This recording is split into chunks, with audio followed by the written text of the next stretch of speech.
লোকটা নিজের চোখে কাপড় বেঁধে নিল এবং দুই হাতে বন্দুক ধরে ফেলল। তার টিমমেটরা তাকে দেখে হাসতে লাগলো। ইনস্ট্রাক্টর টাইমার চালু করলো। এর উদ্দেশ্য ছিল যত দ্রুত সম্ভব AK-47 অ্যাসেম্বল করা, কিন্তু চোখ বাঁধা থাকার পরও সে একদম শান্ত থাকলো এবং মাত্র 19 সেকেন্ডেই পুরো বন্দুক অ্যাসেম্বল করে ফেলল। সবাই হাততালি দিল। তার পারফরম্যান্স দেখে স্নাইপার টিমের লিডার ভীষণ ইমপ্রেসড হলেন এবং তাকে টিমে নিয়ে নিলেন। যখন অস্ত্র দেওয়ার পালা এলো তখন বাকি টিমমেটদের নতুন আধুনিক স্নাইপার রাইফেল দেওয়া হলো, কিন্তু তাকে দেওয়া হলো একটা পুরনো আউটডেটেড রাইফেল। সে অভিযোগ করতেই কঠিনভাবে ডাঁট খেতে হলো। টিমমেটরাও তার পুরনো রাইফেল নিয়ে মজা করতে লাগলো। কোনো উপায় না থাকায় সে ঠিক করলো যে পরের ট্রেনিংয়ে আরও বেশি মনোযোগ দেবে। এই ট্রেনিংয়ে স্নাইপারদের একেবারে না নড়ে শুয়ে থাকতে হলো, আর ইনস্ট্রাক্টর তাদের পাশেই গুলি চালাচ্ছিল। সে একাই ছিল যে একেবারেই নড়ল না। এরপর এলো শুটিং প্র্যাকটিস। ইনস্ট্রাক্টর তাদের স্কোপ ঢেকে দিল এবং চোখে না দেখে গুলি চালাতে বলল। তখনই তার পুরনো রাইফেলের সব দুর্বলতা সামনে এলো। সে আবার বন্দুককে দায়ী করল, কিন্তু ইনস্ট্রাক্টর বলল, তুমি যদি নিজে ভালো না হও তবে বন্দুককে দোষ দিও না। সে এই কথা মানল না, বরং নিজের সঙ্গে প্রতিজ্ঞা করল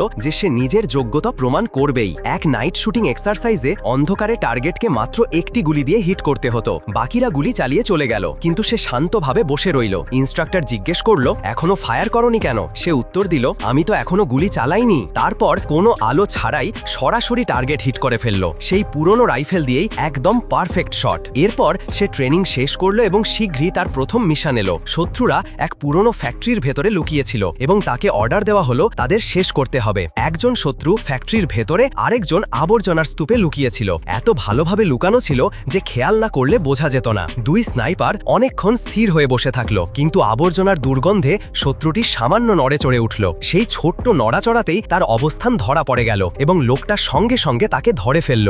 ফ্যাক্টরির ভেতরে থাকা শত্রুটি তাকে দেখে গুলি চালালো। গুলি তার হাত ছুঁয়ে গেল, কিন্তু সে শান্ত থাকলো এবং এক শটেই শত্রুকে মাটিতে ফেলে দিল। টিকটকে লাইক ভিউজ কিনতে চাইলে এই নাম্বারে হোয়াটসঅ্যাপ করুন।